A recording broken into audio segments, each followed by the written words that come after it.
What's up guys, Iqbal here, and today I'm going to show you something cool, something useful for your life. I'm going to show you how to change chalk head from hand drill machine.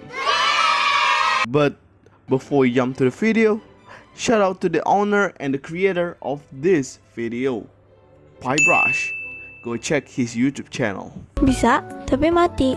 Some of the tools we need are Allen key, hammer, and the materials that we need is brand new drill chalk head. Bisa, tapi mati. First of all, we need to loosen up the head using the Allen key.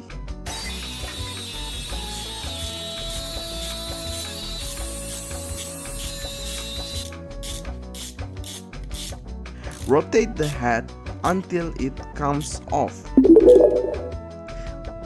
Place a new one.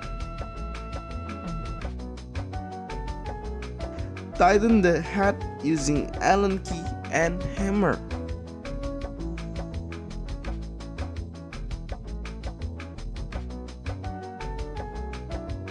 You can insert the drill bit if you want to use this. Yeah, the drill is ready to use. Thank you for your watching. Don't forget to like and subscribe to this YouTube channel so we can get money from this channel. I'm Iqbal. Goodbye.